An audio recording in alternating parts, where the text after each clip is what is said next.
You're listening to the Zealous Podcast. I'm your host, Rocky Snyder. This week, my guest is Angelo Gingerelli. He spent a little time with the Pittsburgh Pirates, strength conditioning, and then shifted over to Seton Hall, where he's been for many years. Well, he's also the author of Finish Strong, Resistance Training for Endurance Athletes.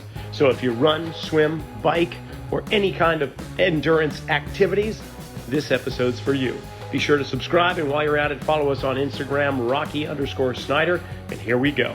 So, Angelo, thanks, first of all, for being on Zealous with me. I really appreciate it, and I am thoroughly enjoying reading through your book, Finish Strong. But before we get into the book, tell the listening audience a little bit about your background, because you're at Seton Hall. You've been with them for a number of years, and you worked a little bit with the Pittsburgh Pirates, but how did you get started? Yeah, man, great question. No, before we even start that, props on the show. You're doing a great job. Have some great strength coaches on there. I've listened to the last 10 episodes. I think you do a great job interview-wise. You get people with really, quote-unquote, big-time positions to really talk and open up. And that's not super easy in our profession. A lot of guys and girls are kind of guarded about their day-to-day, but I really enjoy this podcast, man. It's really been cool to listen to. So I'm super pumped to be on it with you today. My background, not much different than most strength coaches. I've been in the game for a long time. I went to a public high school in the mid-'90s at the Jersey Shore, right? And I just got super lucky. In my high school, I had a strength and conditioning coach. He was a phys ed teacher and a strength coach. And we had, for the time, a good weight room. Obviously, it would look dated by today's standards. And we had a strength coach that, again, the training has evolved a lot, but he was a great guy that had a super big influence on my life. And I was kind of got into lifting weights to be good at sports, like a lot of men and women in our profession do. And then just fell in love with the weight room. Made my best friends in there. Got involved in powerlifting and Olympic lifting through high school and after high school, through college and grad school. And then my senior year at the University of Delaware out on the East Coast, was just starting a strength and conditioning concentration in the exercise science major, right? So I was like, that incoming freshman class should be the first people in the country to get that degree. And it hit me all of a sudden of, that's number one, that's a unique position to be in, being a very start of something academically, right? And number two, my thinking was, if I could impact other people's lives the way that high school weight room, that high school strength coach Ron DeVito impacted my life, that'd be a great way to spend a career, right? So I went to University of Delaware, was part of the first graduating class that strength and conditioning, actually on the diploma, intern the whole time I was there.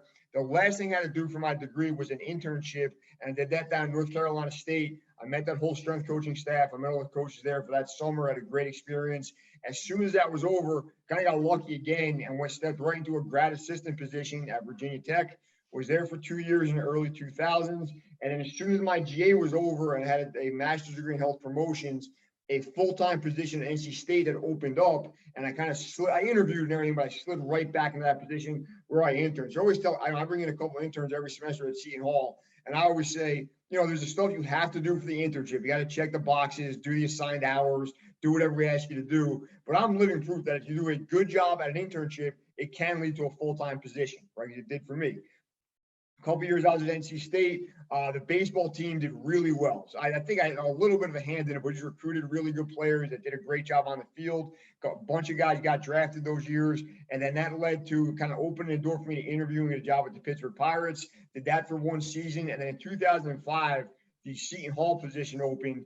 And I grew up a Seton Hall fan. Like, I had a Seton Hall starter jacket when I was a little kid. I was watching the Final Four games on TV. It was my first memory of college basketball. And my family's here. So, you have a lot of strength coaches on your show that move around a lot. And I think you should definitely do that. But then every once in a while, you got to kind of realize you hit the lottery every once in a while, right? You get to live where you want to live, make a decent living. We could all make more money, but I do okay for myself, considering the cost of living is insanely high. We're right outside of New York City. But, my family's here. I get to, where I'm wearing a Seton Hall sweatshirt right now, not much different than when I wore when I was a fan. And I just kind of get to be a part of that, which I think is really cool. The other thing by being around in one spot for so long, it just opens some other doors, right? I always feel it takes you your first couple of years in a job like this to figure out the lay of the land, how to make things happen, how the budgeting works, who to talk to on campus. But after 17 years, I'm an adjunct professor. I teach classes every semester. I teach summer school. I do a lot of stuff with our exercise science department. Working with our athletic training program led to the book we're going to talk about later today. My co-author, Dr. RJ Borges, somebody I met because we were both on campus training and running together, and that kind of got the ball rolling on the book. So I always say, like, I think I gotta move around and get experiences in different places. But then if you want to be really good at a job, you probably got to stay there a couple of years to get good at doing the job in that environment. Oh, I totally understand. I mean, previous episode, I had Steve Kennelly, who's one of the athletic trainers for the New York Giants, and he's been with that organization for a very long time, and it's worked for him. He doesn't feel like he needs to bounce around. And fortunately enough, the GM or the coaches that come in that have been switched out over the years, they keep that staff on. So you do yourself a good service, and those around you a good service, then you could stay where you are for quite a long time. So, and I got to tell you, I went to UMass. So back in the 90s, we had ourselves a pretty good basketball team with Marcus Canby and Padilla and the rest of those guys. And, but always in the back of my head, Seton Hall was one of those that when you're filling out the brackets in the Final Four, Seton Hall was always making it to my Final Four, even though some years they didn't. I mean, so there's a little side of me that's rooting for your team too. Now, when it comes to your role, for those that don't realize, it's not like on big universities, you don't take on all the sports, right? You have specific sports, and there's a team of trainers and coaches and so on that will collectively cover all the sports. Which ones are the ones that you primarily focus on at Seton Hall?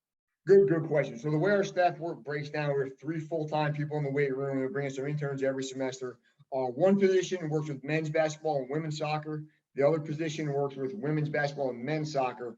And then I have all of the Olympic sports. So I have your baseball, your softball, men's and women's swimming, men's and women's cross country, volleyball, tennis and golf, those kind of sports there. The basketball strength coaches travel with basketball. They go to the games, they sit on the bench, they go to the film sessions and all that. A couple of years ago, I kind of made a decision that I would rather work with Olympic sports and not be on the road. I have a pretty young daughter at home, just turned 7, so shout out to her. And then I really like doing these other things. I really got into adjunct teaching and writing books and presenting at conferences. And the Olympic sport role kind of fits the way I want my life to look a little better than being on the road for 4 months out of the year with either one of the basketballs. So, and I can see there being benefits to either of those kind of positions where you can really dive deep with basketball strength and conditioning, and it never ends. And the more we learn, the less we know. So I can see us going in that avenue. However, there's something very appealing to Olympic events because now you're dealing with so many different physical demands, so many different types of events within the Olympics. Which ones were the most challenging when you started to make that shift over? What are the ones that you're like, oh man, I'm going to have to do some major research because my skill sets are not where I want them to be? The ones that were the most challenging, and oddly enough, led to the book we're going to talk about in a minute, were the distance sports, right? Because like most strength coaches, I came from a powerlifting, Olympic lifting, put plates on the bar background, right? And I had a great time doing that. I love lifting weights. Obviously, we wouldn't be having this conversation if I didn't, right? But then about 10 years ago, I started trying to just wanted to run, right? I was writing for a local magazine. The entire staff went out and did a 10-mile run in Philadelphia, kind of like a fun run. And I was like, well, if I could do 10 miles with this group of people, maybe I could do a half marathon. Then maybe I could do a full marathon. Then I've done 3 marathons, whatever it might be. But I do think the biggest, probably the thing that our profession ignores are those distance endurance sport athletes, right? And I was a big part of that until pretty recently, of that we think the weight room and the platform and the rack is over here, right? And the marathon, the bike, the triathlon, the pool is way over here. In reality, now they're different. There's energy system differences, physiology. We acknowledge we train differently, but the weight room can definitely add to your cross-country athlete, your distance swimmer, right? Your long-distance cyclist. And that's kind of what I want to bridge that gap and I want to get better at it and learn. So for the last 10 years, I've been researching and reading and trying to learn as much as I can about that world while competing in endurance events myself. So it's been kind of like a really big kind of deep dive into that end of the pool that I hadn't really been in before. What I always say to people is, outside of my formal education, right? So outside of going to school and learning and becoming certified to be a strength and conditioning coach, the most eye-opening experience I had was running my first marathon. because all of a sudden I knew what it felt like to run 10 miles, right? I know that. I didn't know what that was before, right? And I think I knew what then that turned into, some swimming, some biking, some stuff like that. And all of a sudden I understood this whole other segment of the population that I had read about, I'd watched YouTube videos about, but I just didn't know enough about it to really be good at training them. And now I think, 10 years later, I'm actually pretty good at it. Yeah, experiencing it in your own frame is really remarkable and quite a learning lesson. What was the thing, just before we get into the book, when you did your first marathon? What were some of the moments of enlightenment or moments that you were like, wow, okay, now I get it? Well, I'll tell you what, man. I came up with this kind of one day in a long run. I was just in my head the way most distance runners get. You know what I mean? And I realized I think most endurance athletes, and this is definitely myself when I'm training for a race, we have too little time and too much fatigue. Right? If you have a regular life, if you have a 9 to 5 job, family, commute, whatever you're doing day to day, and you start running 12, 14, 16 miles a day, that's hours out of your day, right? That you're not going to have to go put into the weight room, the recovery protocols, maybe your nutrition. So you got to start thinking about your day a little bit differently and scheduling and deciding what you want to prioritize for around your training in your life, right? The other thing we all deal with, myself included, is too much fatigue, right? You start going on those 10, 15, 20-mile plus runs, and then you jump in the weight room and your coach or your trainer is like, put some 45s on the bar, we're going to do 10 sets of squats. Hold up, I just got off a hill in the rain, killing myself. I'm not ready for that right now. So I think you got to kind of acknowledge those two things are always at play and find out the best way to manage both and keep making your body get better as you're running more mileage. I gotcha. Okay, speaking of mileage, when it comes to your book, Finish Strong, it's obvious that we're not talking about just marathon runners, but the majority of endurance, we're talking about run, swim, and bike. So not necessarily that we're talking about triathletes either, but these are the most common kind of endurance activities out there. And they all have different physiological needs, obviously. How do you break it down in your book? How do you break down the approach to each of these, and as well as those athletes that want to do it in combination, whether it's the biathletes or duathletes or triathletes? Great. So what we did is we identified 6 foundation movements, right? The 6 exercises we think are great for just about everybody, okay? And we have motor patterns. We got the squat, we got the lunge, we got the hip hinge, we got the hip bridge, and we got the upper body push and the upper body pull, right? And we think across the board, if you're doing any kind of endurance training event, if you can get good at those 6 exercises and make that the foundation of how you build your body, you're going to start off on the right foot. Now, that could go a bunch of different ways wrong, but if you get good at those 6 movements, that's a good place to start, right? And then we identified was a top 10 exercises for marathoners, cyclists, swimmers, and triathletes. And then we put some templates together where, depending on the time of year we are on your training, you do these foundation exercises, and then you pull from these lists of top 10 for each discipline, right? And the idea is this: we understand that if you're a cyclist, you can probably get something out of those runners exercises, right? If you're a swimmer, you can probably benefit from the cyclist exercises. But if we're dealing with that time crunch, right, and you only got 40 minutes twice a week to get in, these are the exercises we think you should pick and choose to make the most out of your time in the gym, right? The other thing we did, we kind of periodized the year for adult endurance athletes the way people like me do at the college level, I'm sure you do with your athletes. We identified an off season, a building and base period, a peak mileage period, and a taper period, and broke the year down into 4 segments and gave examples and ideas of how to train for each one, right? Because I think most strength coaches would agree the back squat's a good exercise, right? That's a great exercise, develop your lower body strength, flexibility. It's a great exercise across the board. Do you want to start back squatting 3 days before a marathon? No. You probably want to wait till the marathon's over and in your off season, introduce new stuff in. So we kind of realized endurance athletes by nature, if you're even a little bit competitive, most endurance athletes for the most part are a little bit older. They know their body. They might be a little bit scared or tentative to try something new. So we tried to set the year up where there's times of the year where if you're lifting, you're going to be sore. We know that. Can we schedule those kind of workouts when it's not affecting a race or a long run or a tempo workout or something you have to take very seriously? Can we put that during other parts of the year, other times of the week, where you still show up to the track or the trail, wherever you're doing your endurance stuff, ready to go and feeling fresh? The joke I always make is I deal with people in the running world that can run 25 miles uphill in pouring rain that are terrified by a lat pull down machine, right? So can we make it not quite as terrifying because you're just doing something new and do it at a good time of the year when it makes sense for you and your body and your training?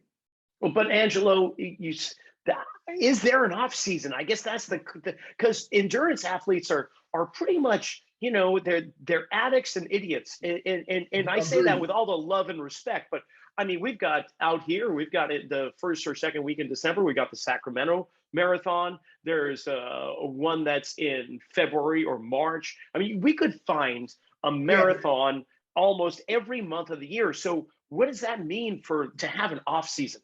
yeah, great question, man. So we kind of figured out, I don't know your schedule on the West Coast, but let's use the New York City Marathon as an example, right? Let's say that's the first weekend in November, and that's our big race. That's where we're going to put all our eggs in that basket and train for that race. If we're going to look at January, February, March, and April, right? Pretty far moved from the event. Now, we are, like you said, I think you said addicts and idiots, right? I never heard it put that way before, but I don't Yeah. mean, but we're going to run. We know we're still doing our runs, right? But the tempo might not be the same. The pace might not be the same. Ideally, we're running a little less right then than we are in the summer, right? So we're going to look at that as the time to introduce new stimuluses and train, right? And get in the weight room and try some things and get our body ready. Then as we get into that May, June, maybe in the July period, our mileage is going to keep going up. We'll look at that as our building a base. Now we might be running some smaller races, some local half marathons, but we're building up to that New York City Marathon, right? Which is in November. So now we're backing off our strength training a little bit because you're doing longer runs, faster runs, harder bike rides, whatever it might be. When we get into September and we're really at peak mileage running, our long run might be 25 miles, whatever it is that week. We're going to scale back our strength training to go along with that. And those last couple of weeks in October, we'll taper the strength training just like we would the miles on the course in that case. You know what I mean? Sure. So I think you kind of have to identify your year and map it out and then decide when because let's be real, you might run a marathon in February, but it's probably not as important as a New York City Marathon if you're on the East Coast. And I think the idea of maybe if you're a younger athlete, you kind of be in peak form for 12 months straight for a couple of years in a row. But I think we kind of know as we get older, at least in the north, there's got to be some kind of quote unquote downtime where you're still training, still being physical, but maybe the mileage is lower. Maybe the pace is lower. Maybe we're riding a bike or cross training instead of just pounding the pavement every day. And that's part of what we're looking at too, the idea of extending a career and making it, making yourself get faster and better and feel better as you get to be 40, 50, 60 compared to when you're 30. Someone's got to be smart and we got to periodize our years the way we do our athletes. Well, that's interesting too, because unlike, say, basketball, football, mainstream sports, where the peak performance years are somewhere in mid to late 20s, maybe early 30s, it's different for endurance athletes. It's later in life, from how I understand it. Like peak performance, you're talking like world-class marathon runners are going to be somewhere in their 30s, approaching toward the 40s. Is at least the last I knew. Is that about the same? Yeah, and that's the world class level. And I think that's an interesting to look at why that happens physiologically, right? But the other conversation we have to have with people is endurance sports. If you were a college athlete and haven't been competitive in a while, or you just don't feel great about yourself, it's one of the few things you can really get better at as you get older. You know what I mean? Like Yes. if you played college baseball, that's going to turn into men's. If you don't get drafted, men's league pretty competitive, to softball kind of competitive, to fast pitch, to slow pitch. That you're playing a beer league by the time you're 40. You know what I mean? But marathon, if you take it, and that can be fun. You can have a great time doing that. But if you get into these endurance sports at, let's say, 27, you can continue getting better at them for the next 20 years theoretically, which I think is as psychologically a much better place to be than I think our society values youth so much, right? And I understand why, but that doesn't mean you can't be in great shape, crushing PRs later in life just because every commercial you see tells you everybody's 22. Yeah, truly. Truth be told, we've got a client here, and she is the oldest individual to ever run the Boston Marathon, and she's done that numerous times. I think 12 or 13. She just turned 90 about a week ago, and she's just decided, I think I'm done with the Boston Marathon. I'm like, okay, well, at 90, I could see that. Yeah, all right. Yeah, But you gave it a good run. Congrats. So good. All right. So speaking of like these endurance athletes, but there's got to be a means of assessing, and I don't mean just like RM assessments and repetition maximum for those that are not familiar with that phrase, but in terms of just the load. But how do you assess their movements? Because there may be some people that are set up structurally in regards to their posture that back squats may not be the key ingredient in their fundamental foundation of lifts. How do you determine that? So a couple things we identified earlier is exactly what you said. A lot of endurance athletes will be quote unquote in shape, but not move very well, right? First, you go out and run 8 miles like it's nothing, but can't do a body weight squat, and we see that an awful lot. So what I try to say is and there's a bunch of ways you can attack this, right? There's a bunch of movement screens out there and a bunch of ways to grade them out and a bunch of progressive exercises we can do to get better, which I think are all great, particularly in a setting like yours where you deal with a lot of one-on-one and small groups, and you can do that stuff and identify each client's goal to get them, back to good functioning. I think that's awesome. At the college level, I deal with teams so much. I kind of eyeball test how good are we at these 6 foundation movements. Can we squat? Can we lunge? Can we hip hinge, etc.? And then start making changes based on that. And then within those 6 foundation movements, we have progressions and regressions where if a barbell back squat is completely impossible for you, which it might be for a lot of people day one in the gym, how far can we regress that back to get where that movement looks good with the idea and the plan that in 4 weeks, 6 weeks, 8 weeks, whatever it is, we're moving towards our goal of doing a proficient back squat, right? So it might be a body weight squat. It might be a PVC pipe across your shoulders. It might be using a rack for balance or a blast strap type or TRX type trainer to be able to pull back and sit back on the heels and get in the right position on day one. And I don't think there's anything wrong with regressing movements. I think if you don't think you should do that, you're kind of being unrealistic about just the way the human body works and what general population move like. But I do think you want a plan of ideally we're doing step 1 for 2 weeks, step two for 2 weeks, step 3 for 3, whatever it might be based on that person and your timeline. But they're getting that person back up to quote unquote speed of how a human being should function sooner than later based on the person and their age, their injury history, all that stuff. But I think the plan is the important part and the big picture of getting this person to do, the basic foundation movements in the weight room well. Okay, so I'm thinking about just the big three here: run, swim, bike, uh, and it's all about forward, backward propulsion. Can I create force behind me to send me forward, or can I drive forward, and so on? And if we're thinking about the planes of motion, sagittal, frontal, transverse, two of those three are going to help create forward propulsion. Obviously, sagittal plane being the most dominant, but rotational action is going to drive one side forward at a time. So we got transverse plane. The one that's left out, the bastard stepchild on the side there is the frontal plane. And what I find is that most endurance athletes who are very focused on going in one direction, and that is forward, are so locked up in the frontal plane. How do you address that? I mean, we're talking, of course, mobility, flexibility, but do you find that is also a trend with your endurance athletes, that they are really poor movers laterally, and does that matter to you? The answer to question 1 is definitely yes. It's almost comical how bad some endurance athletes move side to side, right? Almost the complete opposite of most athletes you deal with in your team sports, where lateral motion is completely necessary to play your football, your basketball, your baseball, most of the sports we think of, right?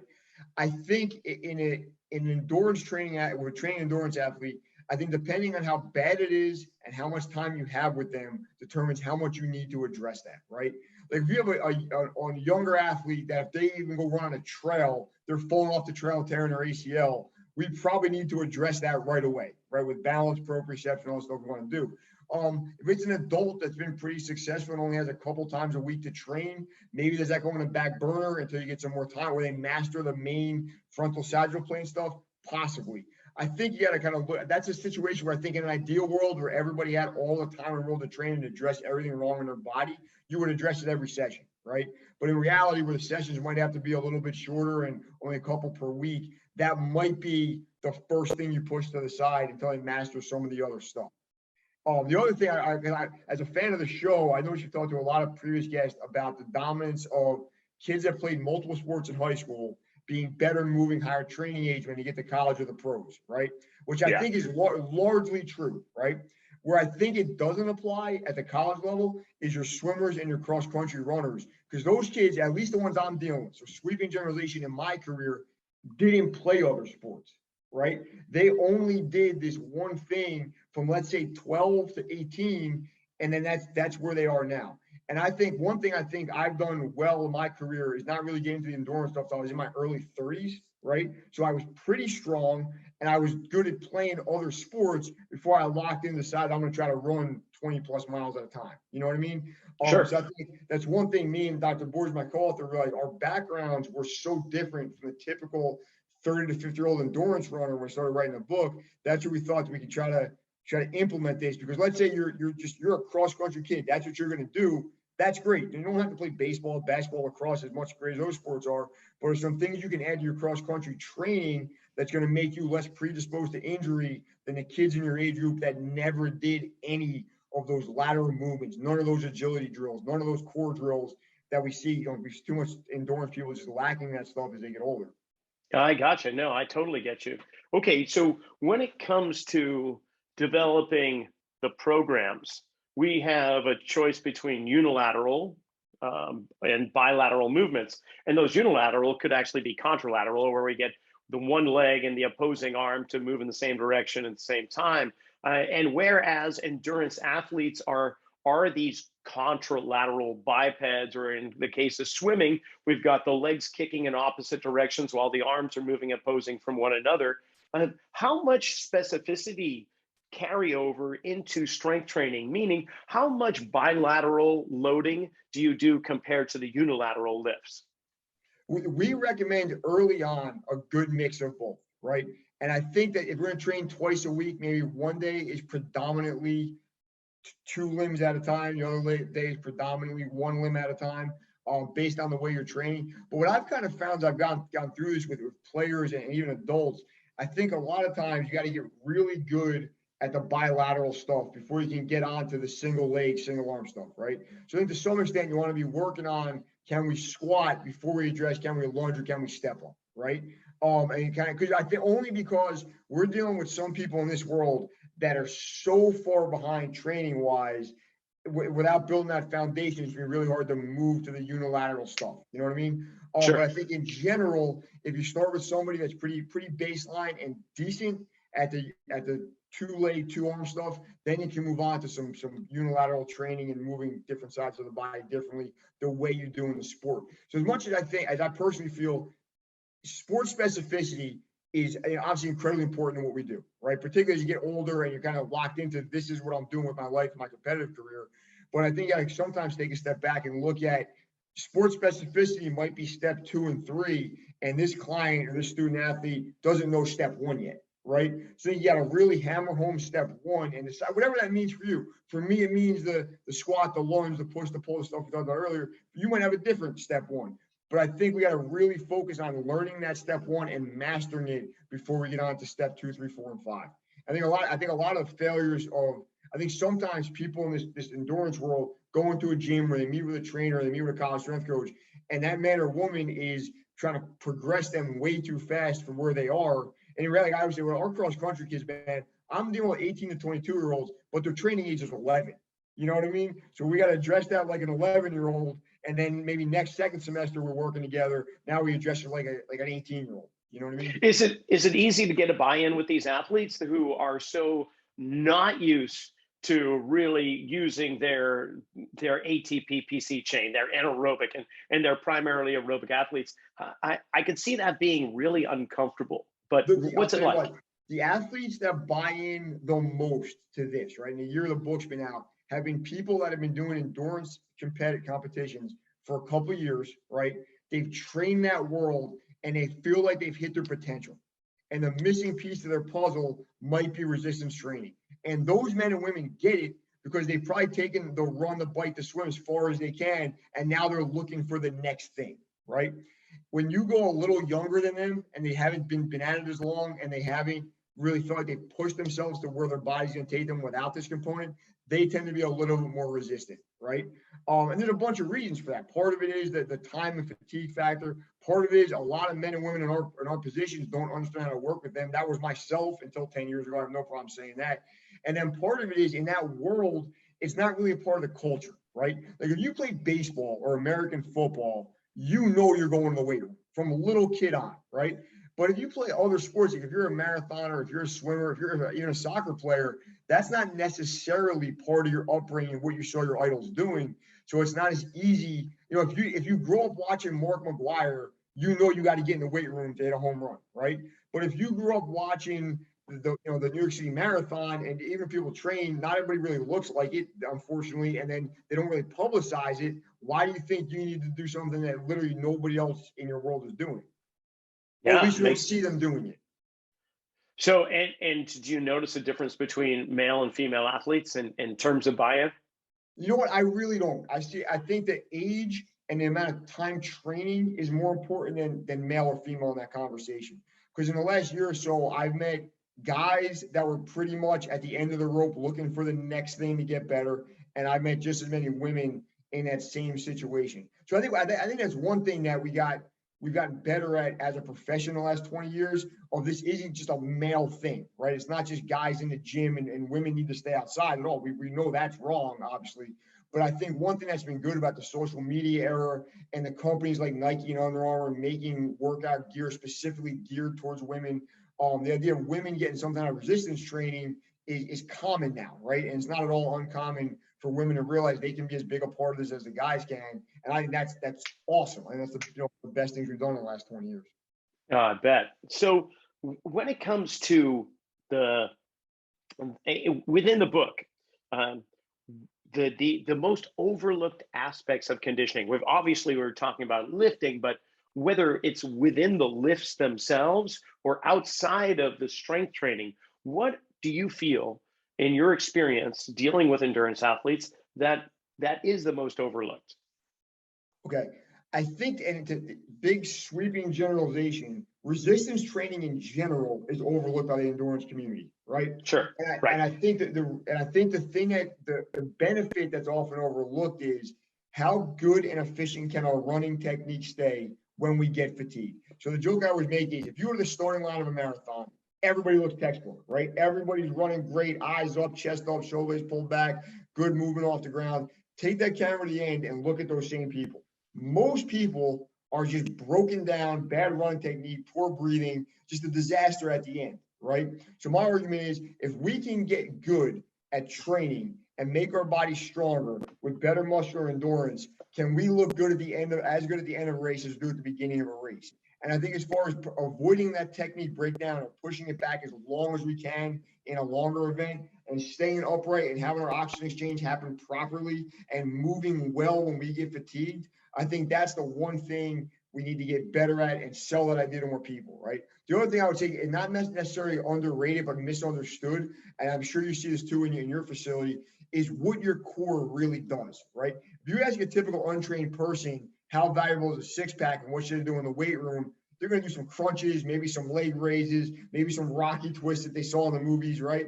But in reality, your core is, we know, super important in a bunch of different ways, right? So is there a place for your quote unquote six-pack exercises? Sure, they're decent exercises, right? But can we also lead into some standing core work, some stuff on a Kaiser machine, some stuff with bands, some different plank positions that mimic more of what you're doing when you're actually moving in day-to-day life than just laying on the ground doing a crunch, right? So then we're in this weird like gray area where people realize there's a value to quote unquote core exercises, but don't realize there's not just like 3 core exercises. There's hundreds of them that, if done properly, all have a place and are probably more applicable to your day-to-day life and your competitions than just laying down and doing crunches. Yeah, we're talking about really the endurance of posture, of maintaining posture, especially near the end, for the most efficient means of locomotion. And it brings to mind a lot of yoga poses, because for 5 to 10,000 years, it's all about aligning the body and moving through poses for long periods of time. So do you incorporate the Eastern philosophies within your training? Yeah, well, we have some very basic mobility and flexibility exercises in the book, right? With the idea, and this is actually in writing in the book, that if you can incorporate 1 or 2 days a week of yoga into your training, and we kind of left it vague. There's a bunch of different kinds of yoga out there. They all have their good parts, all their not so good parts, but kind of find the one you like and commit to it. That's only going to help your long-term success, both finishing time wise and extending your career wise. So I think yoga, it's a weird thing. My wife is a yoga teacher, right? And I have a decent amount of knowledge of how yoga should go, right? But as far as what exact system someone should follow or what's going to work for them with their body type, I think that's a little individualized and a little out of my wheelhouse to make that prescription. But at the same point, I'll always recommend try this class, try this teacher. I think, you have very tight hips, do some hip openers you could do and stuff like that at a very base level, and then kind of let a professional take it from there. Got you. And just like you have specific like top 10 exercises, the resistance training for runners and top 10 for swimmers and cyclists, do you have a top 10 like mobility, flexibility as well? Yeah, so it's around 10 of each. And then we kind of talk about how you can plug and play them in on a kind of individualized basis, right? So for example, if you have, like in my case, I'll give you an example. I have pretty tight hips and IT bands, right? I went to mobility class last Monday and I was trying as hard as I could to do what the instructor was saying. And the woman's like, why are you not putting any effort in this? I'm like, I'm putting all of my effort into this, I promise. And that's all I had hip mobility wise. So like, that's why I'm in the class. I'm here for you to help me. But so I think so in my case, I would take 2 or 3 days out of the week in the gym and really crush that hip mobility stuff, right? But my ankles are pretty good. My shoulders are pretty good. I can maybe push that off a little bit. But if you're a swimmer that's swimming 10,000 yards a day and your shoulders are a mess, maybe it's time to address those shoulders a little more and your hips are pretty good kind of thing. So I think we have some basic ideas and some basic exercises you can do what you're going to pick and choose based on your body type and what you want to get out of that kind of block of your training. And then what about myofascial release, self-myofascial release, SMR? Do you incorporate a little bit of that, whether it's for recovery, preparation, or what? Totally understand the value of it and explain it in the book and some ways people can do it at a very base level, right? And then kind of go from there. Kind of give them some resources and things they can look into. We'll give you step 1, and then you kind of pursue step 2 and 3 as you go from there. Do you do a lot of that in your facility? We do quite a bit, but from a postural standpoint, Yep. because what we do is we actually there's several ways to assess. We can just ask the client where they feel the most pressure down into their feet, and we know that every joint has a reaction to each other. So if there's mass going back into the right heel, we can make a pretty good hypothesis as to what the rest of their structure is doing, which muscles are actually in a shortened state that need to be lengthened and stimulated and more circulation, and those are the areas we target. So like for instance, if there's more weight in a person's heels, most likely they've got an anterior tilted pelvis extended through their lumbars, and we can map it all the way up. So we're going to have them roll their quads and their psoas. Will most likely roll out the lumbars to some degree, or the erectors along the lumbars, that is, to try and free up those areas. Or if somebody's complaining, like when I'm doing this particular movement, like a step up, and I'm feeling it right behind my kneecap or on the top of the kneecap, their quad tendon or whatever, we'll just take a moment. Okay, we're going to roll that out with a sports stick or an orb or a foam roller. Let's get in there, maybe a massage gun, and then just redo the set itself. How does that feel? Oh, it's gone. Okay, great. So we can use it as a means of just freeing up some great movement into them. But it's not the end all be all, but it's definitely a part of the recipe for success. I was curious about, I listened to the Todd Wright episode from a couple months ago. Yeah. And you guys had a great conversation about the role of a strength coach and how hands-on are we really supposed to be. And I think that's one of the most interesting questions we're answering right now. And I don't think we've kind of figured out across the board. But I think it was interesting. I think he's incredibly interesting and like what he does a lot. But how hands-on he is with his players and how his staff is, I guess, with his new role. I was curious in your position how much manual work you actually do with people. I was just curious. Yeah, no, that's great. I mean, actually, Todd and I are quite parallel. His work with the Clippers, or his path of knowledge going through Gary Gray and some others, we're very much interested in the contact of the foot onto the ground and the reaction through the body. Because if the foot is in a certain place or shape, or it doesn't move quite well, it's going to have a direct chain reaction all the way up the body. So he and I both really work with understanding foot mechanics and then joint mechanics all the way up the chain. I'm very much hands-on because nobody else in my area does what we do. So if I'm not going to do it, then who will? And so we do a lot of that. Most of the programs here are based upon an individual's resting posture, and then how do they take that posture and move through space? Because like your endurance athletes, they're going to have histories of experiences, injuries, or episodes in their life that are going to create new patterns to get around those issues. And those patterns will be reinforced no matter if the pain goes away or not. And therefore, they're going to be doing countless thousands and thousands of repetitions for marathon training. And if they're doing it in a way that is the most efficient they can at that moment, that's great. But maybe there's more efficient ways of doing it. And that means changing the patterns in which they have grown to compensate with. And so, yeah, there's a lot to be said for that. Getting the body and the joints to move in the most efficient manner may require a little bit of hands-on from time to time. But I'm curious because we're talking about these lifts, and you've got the top 10 for runners, the top 10 for swimmers and cyclists, but there's carryovers. What would you say are, if you could just pick three that kind of overlap in that kind of Venn diagram, so to speak, what are the go-to for no matter which endurance athlete we're talking about? Okay, I would say we're going to pull them on out of the list. We got the step ups from the runners list, which I think is, if you're good at squatting and you're good at lunging, a single leg step up on a, let's say a 13 to 20 inch box, something like that, depending on your height, is a good place to start as far as propelling your body upward with one leg at a time and working on balance and proprioception and that stuff, which I think is great from a pretty early stage of training, right? The next one I'll go to is we have a bunch of different planks and bridge series that are it's in the swimming top 10, but I think it works across the board as far as having your body battle the urge to rotate away from whatever limb you're using and kind of keep itself in alignment and moving from point A to point B in the most efficient way possible.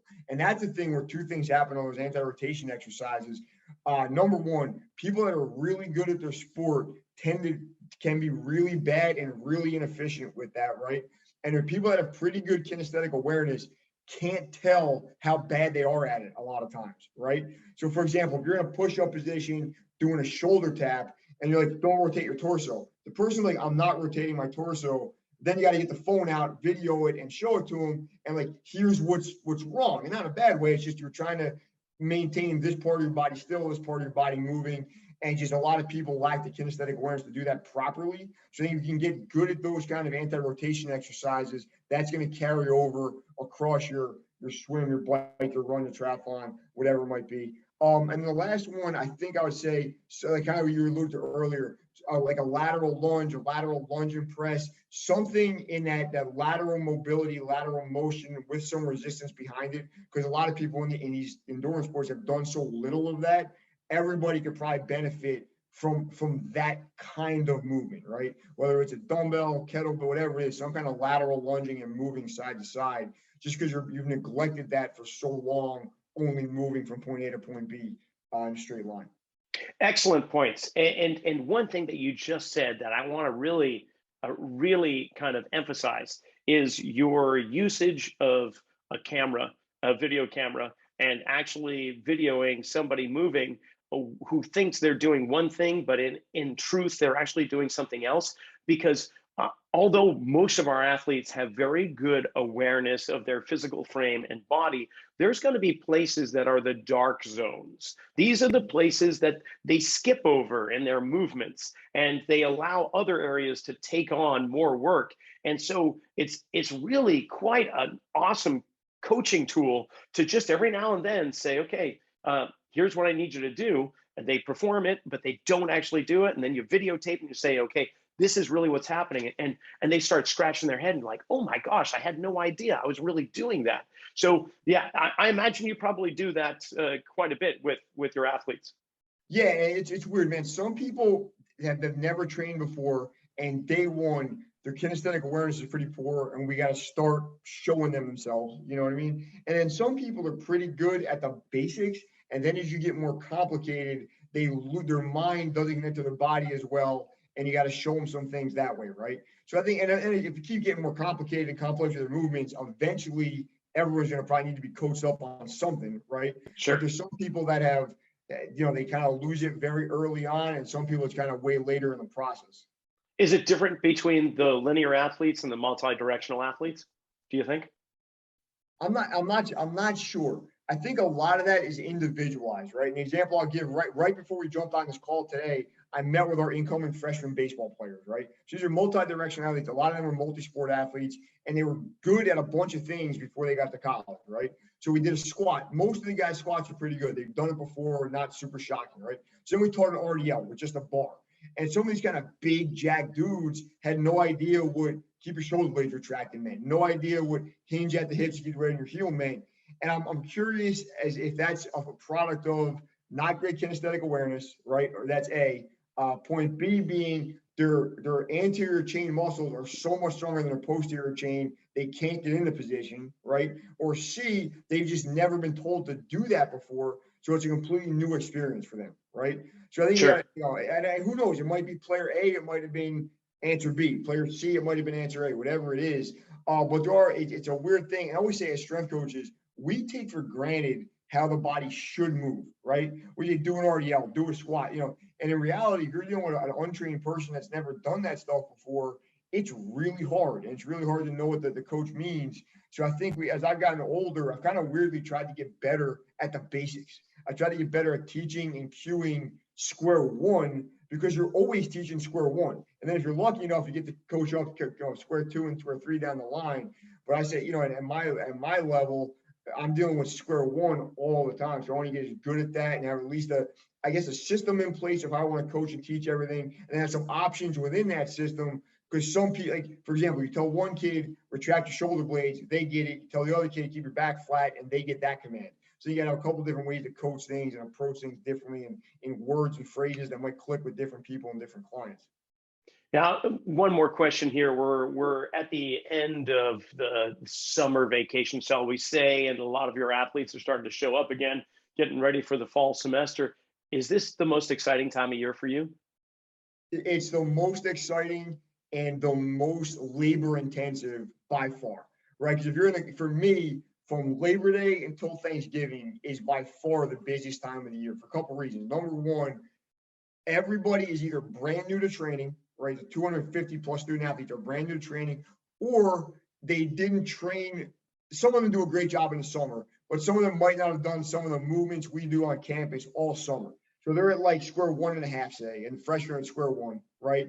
And then you're in a situation just workflow wise, our big teams, our baseball, our softball are not traveling. So we're training a ton. So we're doing a ton. It's a great time of the year because you get a ton of work in with each team, you get a ton of face time with each athlete, and you get to coach them the way you want to coach all the time before they start traveling and going on road trips and stuff like that.